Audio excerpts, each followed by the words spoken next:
Bonjour à toutes et à tous, bienvenue dans Ensemble Magazine des Solidarités, une émission aujourd'hui sur le thème de l'équithérapie.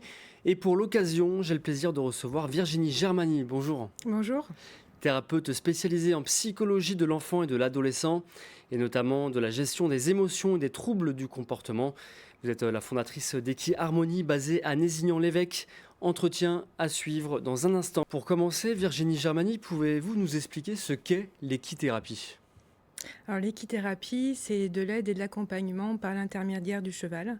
Donc sur du court, long ou moyen terme, ça permet d'accompagner des personnes qui sont soit en souffrance psychologique, qui ont du mal à surmonter un épisode difficile, ou des personnes qui ont des difficultés sur le plan psychologique, sur le plan cognitif, le plan moteur, qui accompagnent dans des domaines de compétences comme l'affectif, la pédagogie, la communication, moteur aussi, et qui entretient une activité physique par le biais du cheval, qui est donc un facilitateur et un média. Qu'est-ce qui vous a inspiré à créer, à fonder Equi Harmonie ? Alors moi j'ai toujours été très proche des animaux et des chevaux depuis toute petite. Ça a été pendant très longtemps une grande ressource pour moi. Et j'avais toujours aussi cette envie d'accompagner les personnes, d'être une écoute attentive. Et puis après j'ai eu un parcours assez classique où j'ai été chef de projet et plutôt dans le commercial. J'ai commencé en tant qu'auxiliaire de vie dans un EHPAD, en psychiatrie et dans les soins palliatifs. Ensuite, donc, j'ai eu un parcours axé commercial et c'est suite à un burn-out il y a plusieurs années où finalement je me suis encore plus rapprochée des chevaux.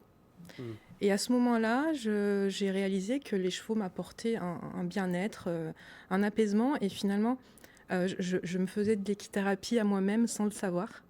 Pourquoi elle est si spéciale cette connexion avec le cheval ? Alors, Comment l'expliquer ? c'est propre à chacun, mais je dirais que le cheval fait écho. À l'intérieur, il se passe quelque chose, donc ça réveille quelque chose à l'intérieur, une ressource. Cette connexion fait que voilà, le cheval, déjà, qui a cette part impressionnante, c'est un animal imposant, mais qui est quand même un animal fragile, comme le disait la dame. Donc ça reste une proie dans la nature, qui a cette particularité à absorber les émissions et à être un miroir émotionnel. Donc le cheval nous renvoie à quelque chose. Il facilite aussi l'expression des émotions et il a cette capacité aussi à nous mettre dans le calme. C'est-à-dire, quand on approche un cheval, sauf si évidemment on a une peur des chevaux, le rythme cardiaque va ralentir, la respiration va ralentir, et on va se retrouver dans un état d'apaisement quasiment instinctivement et tout de suite. Et ça va être quoi les principaux troubles du comportement en fait, que vous traitez grâce aux chevaux ? Alors, j'ai pas mal d'enfants qui viennent. Voilà, donc avec des troubles du comportement, des troubles de l'attention et ou de l'hyperactivité, ce qu'on appelle le TDAH. Oui. J'ai des personnes qui viennent aussi pour de la déficience intellectuelle, pour de troubles du spectre autistique. Voilà, ce qui fonctionne très très bien avec le cheval. Pour les troubles du comportement, ça va permettre à l'enfant de se connecter au cheval, de développer le calme et aussi de travailler le respect des consignes, parce qu'il y a des consignes à respecter avec le cheval. Lui permettre de trouver des ressources pour pouvoir s'apaiser, pour pouvoir se concentrer, pour pouvoir travailler la mémoire, travailler le respect des consignes, tout simplement. Et le cheval aussi va l'inviter à être dans le calme. Et justement, c'est quoi la réaction des enfants qui sont introduits pour la première fois dans cet environnement avec des chevaux ? Est-ce qu'il y a des stratégies spécifiques pour les rassurer ? Quand ils arrivent, ils sont généralement très contents parce que c'est une approche qui est différente de ce qu'ils peuvent voir avec des accompagnements plus médicalisés, parce que l'équithérapie ne remplace pas un suivi médical ou psychologique ou autre. Donc c'est différent. Ils arrivent dans un lieu où il y a des chevaux, où c'est dans la nature, on essaye de faire un environnement qui est chaleureux et accueillant. Donc tout de suite, ils vont se sentir à l'aise, ils vont observer, il va y avoir de la curiosité, il va y avoir aussi de la stimulation, de l'éveil. Et on va observer que l'enfant va directement aller vers les chevaux et déjà commencer à être attiré par un cheval. Et souvent, on voit que le cheval, lui aussi, va se diriger vers l'enfant. Et là, l'enfant va entrer en contact avec le cheval, se demander comment il faut que je fasse pour approcher le cheval, comment je peux me présenter à lui. Et déjà, là, on est dans une démarche thérapeutique. C'est-à-dire que l'enfant entre en communication sans que lui-même il ait conscience qu'il travaille déjà, il est dans un travail de thérapie. Vous observez des changements chez l'enfant après une séance avec les chevaux? Après une séance, oui, les premiers bénéfices, donc, ce sont du calme, de l'apaisement, beaucoup d'apaisement, de la joie. La confiance en soi, ça vient un petit peu après, mais tout de suite ce calme, ce sourire, voilà, ils repartent bien, les parents le remarquent aussi, ils repartent apaisés. Et un enfant, par exemple, qui peut être hyperactif, va ressortir de la séance en étant calme. Et avec aussi du bien-être, bien sûr. Et les parents ont aussi un rôle à jouer au moment de la séance?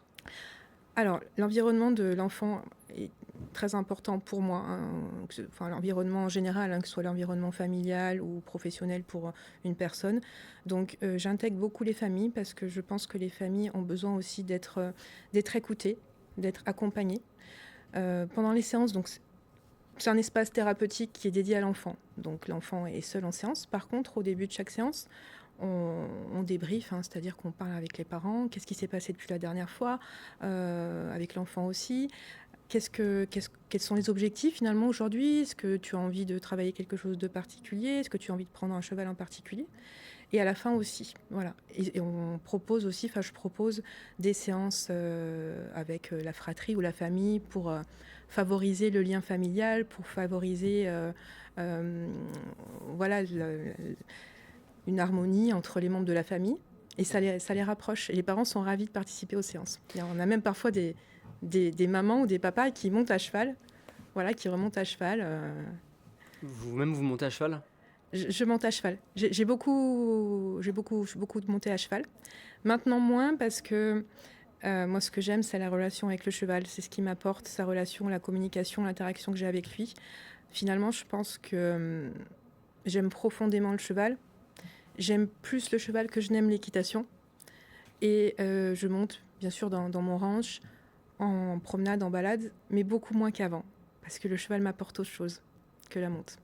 Vous travaillez aussi également dans les EHPAD. J'imagine que c'est une approche différente, du coup. Comment ça fonctionne? C'est ce qu'on appelle du poney visiteur. Donc là, on va être dans un travail d'éveil, de stimulation. Donc on va rendre visite aux résidents et là on va observer surtout dans du non-verbal, donc les résidents qui vont être déjà curieux de voir un animal qui vient dans un établissement, des personnes qui peuvent être, qui vont se lever pour aller voir l'animal. On est dans du travail aussi sensoriel, c'est-à-dire que le toucher, l'odeur ramènent des souvenirs. Donc j'ai une dame qui à chaque fois me parle, me raconte que quand elle était jeune, elle est habitée près d'une ferme, qu'elle allait chercher du lait, qu'il y avait des chevaux. Donc rien que la présence du cheval qui est ici fait qu'il y a un travail de mémoire qui stimule la mémoire, les sens, le fait de brosser aussi le cheval. On a un travail de motricité, de tonus aussi musculaire. Et toujours cette relation qu'on peut observer avec une dame qui ne parle plus et qui va avoir un sourire, une expression non verbale, mais absolument très émouvante. Et le cheval qui va se diriger vers elle, poser la tête sur elle pendant de longues minutes.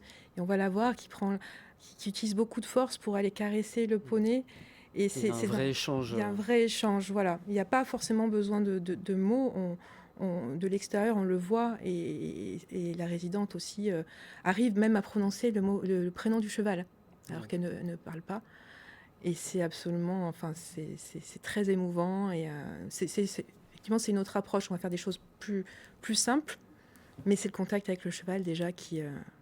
Alors, il va nous rester 20 secondes. C'est le moment pour moi de vous remercier. C'est la fin de cette émission. Merci de nous avoir suivis. Je rappelle votre site internet equi-harmonie.fr et on souhaite longue vie à votre noble activité et on se retrouve nous dans une prochaine édition sur Vie Occitanie.